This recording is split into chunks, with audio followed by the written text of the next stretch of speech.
uh, reconozcamos que hay cierta indiferencia de la gente como consecuencia de las frustraciones que se ha generado desde las dirigencias políticas institucionales. Como que la gente ya no cree en los políticos. Claro, entonces ya no sabe qué hacer, pues no.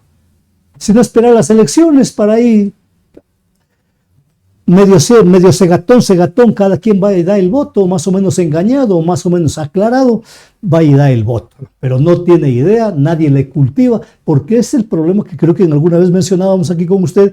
No, las dirigencias políticas, llámese partidos, llámese movimientos, prácticamente no existen. Esas dirigencias, ni los movimientos como tales existen, ni los partidos como tales existen, porque no funcionan como tales. Y las dirigencias locales y las dirigencias nacionales no están atentas a asuntos como los que se vive, se requiere y hay que enseñárselos a los sectores populares. Por ejemplo, le oía a Juan Andrés González que mencionaba que estaban preparando los asambleístas, ¿no?, de progresistas de izquierda, están preparando una demanda de inconstitucionalidad. De las dos leyes. Respecto a las dos leyes. Ajá. Y me parece bien y que la preparen bien y que la preparen bien. Que no veamos luego como ciertos alegatos, ¿no?, ciertas demandas con contenidos inadmisibles en profesionales, ¿no?, y menos en políticos, porque tienen que pensar bien y hacer bien las cosas, ¿no? Y que eso se lo haga circular ante la ciudadanía. No avisarle nomás a la gente que ya presentamos la demanda. No, hay que hacer conocer el texto de la demanda. Es decir, significaría eso una especie de campaña de no, los asambleístas. Campaña de los asambleístas para informar a la gente. Porque eso no va a salir a los medios de comunicación convencionales. Pero si en el Congreso les dan la palabra. Pero... Exactamente, por eso, pues mismo, iba a señalarlo. Y ahí en el propio Congreso deben hacer circular un folleto que contenga el texto o los textos necesarios ahí, para que la gente se informe qué es lo que se está planteando, cuáles son las razones, y qué bueno que las hayan dicho, ¿no? Y yo las apoyo. Entonces la gente se siente, desde el momento que le llegan a entregar una volante o un folleto, la gente se siente interesada. Apoya o no apoya, pero con conocimiento de causa. Porque si bien no lo oye ese rato, no se sienta a leerlo ese rato, pero lo lleva a su casa, pues, y ya tranquilo en su casa, robándole tiempo a las distracciones de la televisión, lo va a leer y lo va a comentar con la cónyuge, el cónyuge, con los hijos, ¿no es cierto? Con los amigos lo van a ir comentando y van a ir dando su opinión, que está muy clara las cosas, ¿no? O lo otro es que podrían decir, no se entiende nada, podrían decir, ¿no? También. Entonces, eso es justamente un problema de ética social, hacer bien las cosas. Hablar el idioma no es cualquier cosa, por algo nos enseñan gramática desde la escuela. Así era. ¿Qué es la gramática? Es el arte de hablar y escribir correctamente. Así es. Y correctamente implica escribir con ortografía, con puntuación, comas, punto aparte, punto seguido. Que las ideas estén y con lógica en las expresiones, ¿no? Claro. Entonces, eso es una cosa que también impacta. Entonces, y en base de eso, obviamente, hay que reunirse pues a conversar, desde luego invitar, ya cuando han leído el folleto, la demanda que se ha hecho circular ante el pueblo, hay que invitarlo a conversar, pues, a conversar sobre eso. ¿Cómo reclamamos? Hay que hacerle llegar la voz, ¿no?, a la Corte Constitucional, la voz de este pueblo de Aquisito, de territorio, como dicen ahora. Yo prefiero hablar de los respectivos lugares del país. Un pronunciamiento con 10, 20, 50, 100, 200 o 1000 firmas, lo que sea, hacer llegar a la Constitución, empacar, en definitiva, empaquetar todo eso o hacerlo llegar, que lo empaqueten ahí en la Corte Constitucional. Pero eso implica un cambio fundamental en la visión de ser política de parte de quienes en este momento representan o son los asambleístas. Significaría que ellos deben regresar al territorio a trabajar con la gente del territorio. Pero es que, como eso no se ha hecho, por eso digo yo, no hay política. No se hace política. ¿Desde cuándo, en qué épocas creen que se habrá hecho la tal política de esa manera? Con solo concurrir a hacer la gestión. Eso es parte de la gestión política. Hacer una gestión, viajar, incluso hay que viajar con una buena colectividad. Yo pienso, por ejemplo, que si los alcaldes de Loja, los alcaldes de los consejos cantonales de Loja, y ojalá junto con el prefecto provincial, se reunieran se ponen de acuerdo, convocan al pueblo y van con 10, 20, 30 buses llenos de lojanos, convocados para eso, que los acompañen a presentarse en las afueras de Carondelet, para decirle, señor presidente, ¿hasta cuándo necesitamos los recursos? Necesitamos los recursos económicos, no están llegando. ¿Cómo atendemos la vialidad, la salud, etcétera, etcétera, etcétera, ¿no? La educación. Planteles que no están funcionando porque no ha habido mantenimiento. Profesores que han cesado en funciones. ¿Y no han sido reemplazados? No han sido reemplazados. Enfermos que no se atienden y porque no se atienden se mueren. Hospitales que tienen más de 20 años, más de 25 años funcionando, caso del Seguro, caso del Hospital Isidro Ayora, ¿no? Exacto, porque si la gente no sale, si no salimos, si la política tiene ese propósito, es uno de los propósitos, informar a la gente y hacerla participar en la acción del reclamo, en la acción del reconocimiento, en la acción del quehacer, en definitiva. Es que tiene que participar la gente, no solamente salir pues, en determinado momento para un aplauso, pues no, para una primera piedra en el mejor de los casos, ¿no? No, pues para obtener la conquista. ¿Y qué conquista popular se ha logrado si no ha ido el pueblo a las calles? Eso no es... Pero claro, hay sectores de la derecha que dicen que eso es desorden, ¿no? Que eso es caos, ¿no? Sí, pero depende, el caos es otra cosa. El reclamo que está garantizado en la Constitución, el derecho a la resistencia, el derecho a reclamar, el derecho a hacer una petición y a ser atendidos. La Constitución es muy clara. Hay el derecho a pedir y a obligación del funcionario al cual se dirigió la comunicación o la entidad a la que se dirigió, cómo contestarla en 2 o 3 días. Eso dice la Constitución. Entonces, si no me contestan, ¿qué tengo que hacer? Tengo que ir a pedir que me atiendan. Y si el interés no es solo personal, individual, sino de una comunidad, ¿cómo no va a tener? ¿Cómo le vamos a privar a la comunidad del derecho a ir conjuntamente a hacer ese reclamo? Esa es una posición realmente retardataria, el oponerse a que el pueblo reclame lo que en derecho le corresponde. Y usted ve, por ejemplo, entre las autoridades electas, Consejo Provincial o Prefecto Provincial, alcaldes cantonales, ¿usted ve la posibilidad de que se haga cosas como esas? Es decir, llamar a la gente para reclamar lo que nos corresponde. No lo han hecho. Eso deberían hacerlo. Y no podrían venir con las respuestas que acostumbran a darnos de una u otra forma. En definitiva, y nos dice en esencia que no vienen los recursos. El centralismo es así. No se puede. Si usted no puede, señor, y no hace lo que tiene que hacer para reclamar, por lo menos para reclamar, pues no. Si no reúne al pueblo para reclamar, entonces ponga su renuncia, señor, y deje de cobrar el sueldo aquí indebidamente. Porque es otra forma de atropellar al pueblo, cobrar por un servicio que no se da. Pero eso sería pedirle peras al olmo, o lo mismo que dijo un antiguo conocido mío, es como pensar que los muertos cargan entierros. Bueno, el asunto es que ellos no lo van a cargar, ¿no es cierto? Si no lo hacen, si no cumplen con su deber, entonces el pueblo les reclama, comienza a reclamarles y se libra una acción. Le interrumpo. Claudia Armijos, agradecemos el apoyo de Claudia Armijos en la cuenta del canal. Y aquí hay una cuestión que me parece importante. Mire, desde Londres, dice, ¿qué ha pasado? Esto lo dice Arsenio Torres. ¿Qué ha pasado con el Bernardo Valdivieso? En mis tiempos ya estábamos en las calles. Saludos. ¿Qué ha pasado con la FEUE? También, no solamente con el movimiento estudiantil secundario, con el Bernardo Valdivieso y otros colegios que sí participaban aquí, con la FEUE que estaba a la cabeza en definitiva, en el acercamiento con los sectores populares, con los barrios, con los sectores rurales de la provincia. Esta acción de modorra, diría yo, de esa calma chicha, como que se ha extendido, pero por todo el país. Porque no es solamente de Loja, es de todo el país. Es que ahí hay que reconocer un hecho. Vivimos obviamente uno de los momentos difíciles que en la política en décadas se llega a dar, ¿no? Las crisis, por ejemplo, del capitalismo se repiten cada cierta época, ¿no es cierto? ¿Ya? Eso ha venido siendo siempre. Las crisis políticas de los sistemas políticos, ¿no? Se han dado cada 40 años, cada 30 años, cada 100 años, depende de una y otra de ellas, ¿no? hablemos del esclavismo, por ejemplo, ¿no? Antes del esclavismo, luego el feudalismo y después del feudalismo el capitalismo. Fueron épocas, fueron centurias, ¿no es cierto? Y dentro de centurias una gran movilización. La lucha por la independencia en este país y en los países de América Latina, por ejemplo, no fue pues cuestión de un día para otro ni de un año para otro. Eso se fue gestando. Habían en cada momento, habían quienes se ponían a la cabeza, incluso hombres y mujeres del campo.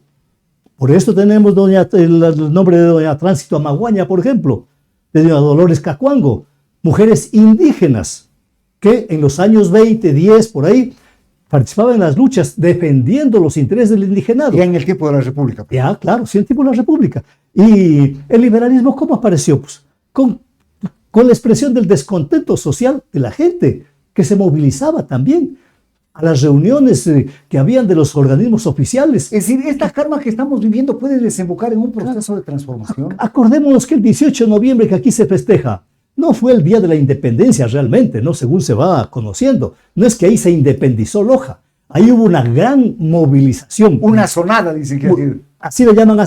Aquí también, en las actuales movilizaciones también si no se las oculta, por lo menos se las reduce, ¿no? En cuanto a trascendencia e importancia, ¿no? Entonces, una sonada, sí es una bronca que armaron, ¿no es cierto? Los callejeros, así. Entonces, pero esa movilización parece que fue desde San Sebastián que se inició hasta la catedral y entiendo que volvió. De ahí se nos quedó la costumbre también de hacer lo mismo, ¿no? Salíamos de la catedral, por ejemplo, desde la universidad, la Facultad de Derecho, por ejemplo, o desde el Bernardo Valdivieso que estaba al lado, y salíamos al Parque Central y por la Bolívar subíamos hasta San Sebastián o la calle Lourdes y bajábamos por la calle Bernardo Valdivieso. De nuevo a la catedral. Eso. Entonces, el 18 de noviembre que originó, digamos, la festividad que aquí se hace, no fue el Día de la Independencia, pero fue la presencia del pueblo lojano, que se persiguió a sus dirigentes. Se los persiguió, pues, claro. Las autoridades reales, las autoridades en nombre del emperador español, del rey de España y del presidente de la Real Audiencia de Quito, persiguieron a esa gente. Y lo encarcelaron, me parece que a Pinto lo encarcelaron. ¿A quién? A Pinto, a uno de los que estuvo en este... Lo encarcelaron, dice. Sí. Y incluso uno de ellos, se me escapa el nombre este ratito, uno de ellos volvió 6 meses después aproximadamente, no, 2 años, a los 2 años volvió cuando los ejércitos desde el sur, desde el Perú, llegaban a Saraguro, también salieron desde la costa, desde Guayaquil, salieron y se encontraron, así serían las rutas, es el dato que tengo yo, se encontraron creo en Saraguro o en Cuenca, ¿no? Para camino del Pichincha, camino de Quito, porque estábamos en vísperas, era febrero, marzo, por ahí, ¿no? Del año 1822. Es decir, los ejércitos de un lado y otro se concentraban para ir a tomarse Quito. ¿Ya? Entonces, ahí volvió este lojano, de secretario del general Córdoba, me parece que era, ¿no? Él venía desde el Perú, me parece que era Córdoba el apellido. Discúlpeme, me coge un poco la memoria, pero bueno, se encontraron allí y se fueron porque los esperaba Antonio José de Sucre para tomarse Quito. ¿Y qué hicieron en la víspera de la noche del 23 de mayo? Se treparon la tarde y la noche del 23 de mayo, se treparon a la cumbre, aspirando a estar desde arriba para poder enfrentar en mejores condiciones a los ejércitos españoles o que servían a España. Entonces, mire usted, ¿cómo así se conquistó la independencia? No se la conquistó pues solamente con reuniones, con documentos. Sí, los documentos muy importantes, obviamente. Y me parece que mucha falta ha hecho en Loja que conozcamos mejor los documentos y en el país también. Y creo que en América Latina mucha de la documentación se nos ha ocultado. Porque hubiera sido bueno que más jóvenes hubiéramos conocido más pronto una cantidad de cosas que hoy las vamos descubriendo, pero que nos permite entender de que si el pueblo no participa en la consecución de determinadas aspiraciones, no hay conquista. Y eso lo sabemos muy bien en el siglo XX. ¿Cómo se consiguió? Por ejemplo, las jornadas, digamos, las aspiraciones laborales? Con lucha. Con lucha, pues no. Claro. Sí, que ahí hubo realmente represión muy fuerte, gravísimo, ¿no? Pero eso demuestra, ¿no?, cómo los sectores dominantes están empeñados en que la gente no reclame, en que no se movilice, en que no pida, en que no exija. Y si exige, se la amenaza. Y si persiste, pues se le da duro. Y lamentablemente, hoy estamos viendo que ese par de leyes que se acaban de aprobar, ¿no?, en donde no ha habido suficientes reclamos, no ha habido ningún reclamo realmente, ningún reclamo, ¿no? La ley esta de solidaridad, que le pusieron el nombre, y la otra, la ley de inteligencia, que son realmente una vergüenza. Esos textos son una vergüenza. Yo considero que la Facultad de Derecho, la Escuela de Derecho de Loja, de las dos universidades, de las tres universidades, deberían hacer sus respectivos conversatorios o paneles o debates para hablar de esos temas. Y deberían pronunciarse también, pues. Y que se pronuncie, sí, porque para eso se lee, pues, ¿no? Y decir si estamos de acuerdo o no estamos de acuerdo, o más o menos si está bueno. Y además sería la academia la que nos oriente y nos diga qué tiene de bueno, qué tiene de malo, qué mismo es lo que se ha aprobado. Igual con el Colegio de Abogados, mire, algo tiene que decirse respecto al contenido de esas leyes, de la pésima calidad intelectual que se aprecia en ellas, la pésima redacción.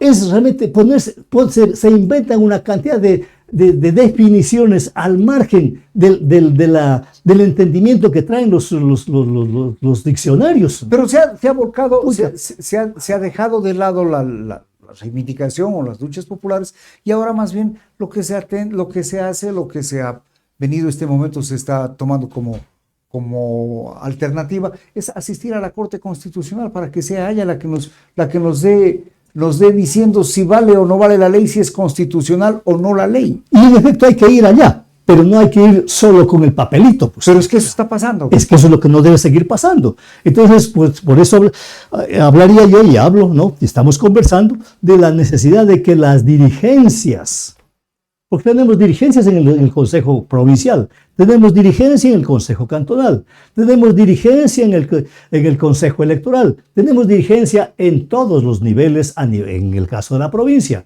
y tenemos dirigencias en la educación superior, en una y otra de las universidades, y tenemos dirigencia en los colegios, porque ese tipo de contenido completamente vulgar en el manejo del lenguaje, del contenido, eso es producto de la decadencia de la educación, por ejemplo, y deben asumirla como tarea propia los actuales directivos de los sectores educacionales, el cambiar eso. No pueden allanarse, yo no lo hice, así se lo he hecho, así pasa en la vida. No.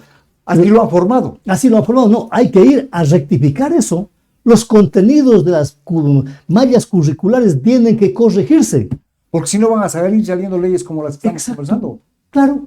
Sí, mire, solamente, y un hecho, por ejemplo, el movimiento feminista no da, siendo muy importante defender los derechos de la mujer, no da una información de cómo realmente era necesario y es necesario cada día profundizar más en la defensa de los derechos de la mujer.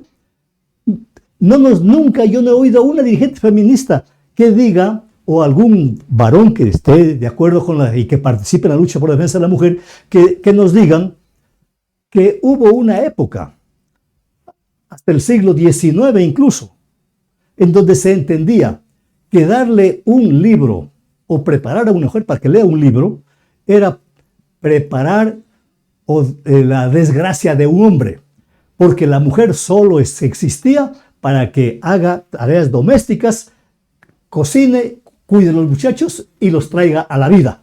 Reproducción de la especie. Eso era lo que se... Entonces, contra eso hubo mujeres en este país que se rebelaron. Por supuesto. Y esas rebeliones les costó abusos de autoridades, de personalidades locales, de la Iglesia Católica. De la propia sociedad. De la sociedad en general, porque decían, no, pues una mujer tiene que estar metida en su casa. Así no puede estar saliendo. ¿Cómo nombrar a una... ¿Cómo llevarla a la escuela? No, ¿cómo le va? Una vergüenza que vaya a la escuela para esa niña. Entonces, eso ha ido cambiando. Y eso en el caso, un asunto como este, donde todos tenemos una hermana, una madre, ¿no es cierto?, una parienta, que no tiene por qué, pero esa era la óptica respaldada por la propia Iglesia Católica, por las religiones en general, porque para ellos la mujer era eso. Por eso, incluso cuando se casaban las parejas, ¿no?, solo la mujer era la que le decía en el altar al novio, delante del sacerdote, que ella le juraba fidelidad y lealtad siempre. El marido, el novio, no decía nada sobre eso. Y, claro, si desde los príncipes, las élites europeas de la época feudal, ¿no?, tenían, pues, obviamente, junto a su mujer legítima, digamos, ¿no?, y también otras mujeres. Las queridas. Tenían las queridas y tenían hijos, procreaban hijos con ellas. Pero todos esos derechos que se han ido ganando, mucha gente dice que ahora con la promulgación de estas leyes y en la actual situación, esos derechos se están perdiendo. Se están perdiendo, claro, porque no hay si ya las personas como tales, ya en esas dos leyes que mencionábamos, ya no somos personas. Ya no. Ya no. Si ya ni siquiera se respeta derechos elementales. Derechos elementales como el derecho a la integridad física. Eso ya no se respeta en esas leyes. A la inocencia. Se lo atropella. Eso ya es, digamos, más avanzado, digamos, ¿no? Más intelectual, derecho al principio de la inocencia, ¿no? Ya no hay. Ya no hay, pues ahí se hizo tabla rasa. Desde la presidencia de la República y la Asamblea han pisoteado esos derechos. Entonces, y se inventa una cantidad de términos que lo que hacen es están orientados a crear una estructura paralela, en chiquito o grande o flaquita en relación con la institucionalidad que conocemos hasta ahora, ¿no? Una institucionalidad paralela para poder, controlar a las mafias, para poder controlar a la delincuencia. Y sin embargo, no se comienza a hacer lo que hay que hacer, pues. ¿Cómo le disputamos a las mafias la gente que contratan, el personal que se convierten en gatilleros? ¿Cómo? Con trabajo. Llegan a la producción. ¿Y cómo se hace producción? Mediante la inversión de capital. Claro. ¿No es cierto? Y el control no haciéndolo en la tienda de la esquina, sino en las grandes. Entonces el control tiene que hacerse a nivel de la banca nacional e internacional. No, de eso, en esas leyes no se menciona para nada la cuestión financiera. Entonces, si no se habla de que hay que democratizar el capital, que hay que democratizar el precio de los intereses, no puede seguir siendo al 15% o más, ¿no?, el valor de los intereses. Si en Estados Unidos es solo al 3 y 4% en dólares, igual que los dólares que tenemos, o se supone que tenemos acá. Son los mismos que circulan aquí y allá. Aquí pagamos el 15, el 20% y a veces más por el capital que nos piden, nos prestan, mientras que allá se paga el 3 o 4%. Rómulo, en medio de todo esto, ¿qué se mira a futuro? ¿Qué observa? ¿Qué se puede observar? ¿Qué puede venir? Es preocupante más que eso. Es realmente deplorable el futuro que tenemos si no nos defendemos. El neoliberalismo está empeñado en acomodar un sector de esas élites que está más vinculado con el capital extranjero, entregándole los recursos del Estado a esas empresas transnacionales y entregarle los recursos naturales a precio de gallina apestada, como se viene diciendo de mucho tiempo. Porque en ello les van muy buenos negocios. Ellos cobran muy bien. Ellos están vendiendo la patria. Y eso es lo que está haciendo. Entonces, eluden enfrentar el asunto del narcotráfico, por ejemplo, que es lo que genera la inseguridad, las luchas de las mafias, por las plazas, por el control de las localidades. Esa es una batalla que se oye mediante los asesinatos. Pero esas mafias están al servicio de poderosas firmas y de poderosos propietarios de cuentas bancarias, que nadie les controla de dónde tiene tanto dinero. Y eso es lo que habría que hacer, cortar eso. ¿Por dónde comenzamos? Impidiendo, cerrando el país para el ingreso de la coca, que ahora entra con toda facilidad. De unos 20 años acá me parece que se retiró las Fuerzas Armadas y los altos mandos militares lamentablemente se han allanado con esa disposición. Entonces ya no hay quien controle, las Fuerzas Armadas no están controlando las fronteras, entonces paso libre para los narcotraficantes. ¿A dónde? A los sectores de mayor circulación. ¿Para qué? Sobre todo orientados a exportar toda esa coca que ingresa, todas esas toneladas que ingresen incluso en aviones desde los sectores vecinos, que tienen pues, lugares de aterrizaje en la costa, en los sectores de daños a Guayaquil, ¿no? Ahí están los puertos y los aeropuertos. ¿Y qué ha hecho en estos 10 o 20 años el servicio de inteligencia militar, el servicio de inteligencia policial? ¿Qué ha hecho? ¿Qué hacen en ese sentido incluso en los propios Estados Unidos su policía? Y allá se habla ya de que el 40% del capital financiero de Estados Unidos se afianza en el narcolavado. Entonces la situación cada día se vuelve más compleja y va a ser muy difícil luchar contra. Por eso tenemos que tratar de recuperar realmente la orientación progresista que debe tener este país. En este país respondemos nosotros. No podemos esperar que lo hagan quienes más bien están vendiendo la patria, que quieren ya traer bases militares extranjeras para incorporarnos a un conflictos internacionales en donde también seamos bombardeados, como hoy se está bombardeando Irán, como se ha venido bombardeando desde hace años Palestina, allá en Medio Oriente, ¿no?